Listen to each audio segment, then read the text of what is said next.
this is a total grid down without rule of law scenario.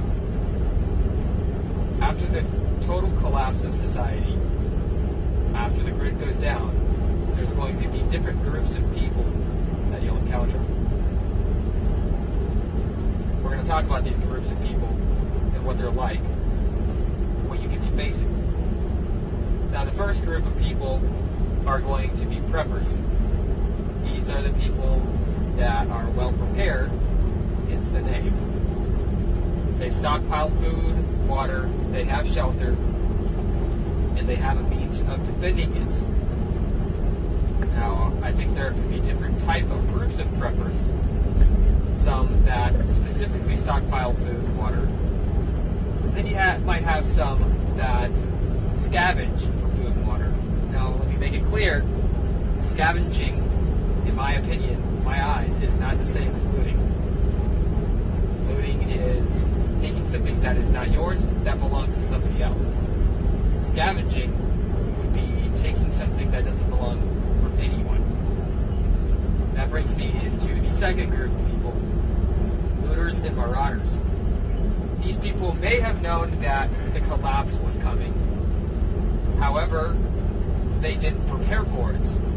Or they might have prepared for it a little bit. However, they've chosen to take the route of taking what's not theirs at other people's expense. Now, some preppers might even turn into looters or marauders.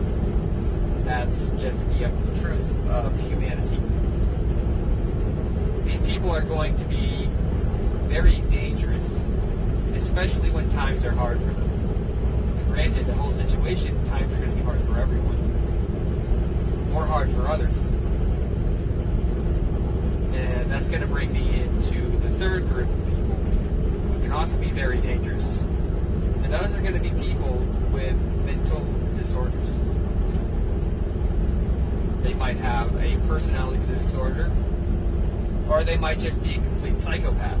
They might be taking medication to suppress a bad personality. Without their medications, they can't suppress. Therefore, they're going to be walking around the streets without taking medication. And we all know how that can turn out. People like these take medication for a reason. And that's to make it to where they are not complete psychotic people. And again, like I said, this can be bad for them and other people. Another group of people is going to be just the average Joe.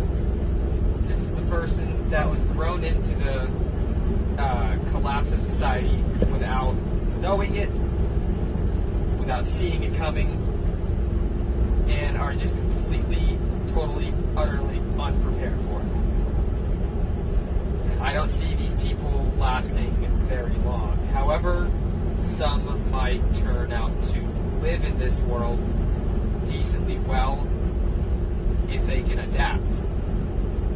However, if they are unable to adapt, then odds are they won't make it very long. And now here's my last group of people that I'm going to talk about. And these people will have it worse than any other people. And that's going to be the elderly and sickly people. Especially people that require medication and or technology to stay alive. These people aren't going to last long at all. Some might not last more than a day, depending on the severity of their situation. And I get it. With these people, some of them might have family that'll take care of them. And if you're in the position where you're going to have to take care of an elderly person, be it you're the average Joe or the prepper, then remember that if you're going to have to take care of somebody, make sure you're able to defend yourself and them, and also make sure that you're able to come up with supplies, food and water. So that's going to be it for this one. These are the different types of people that you'll encounter after the collapse, after with a total rule, without rule of law, and after the grid down. Thanks for watching.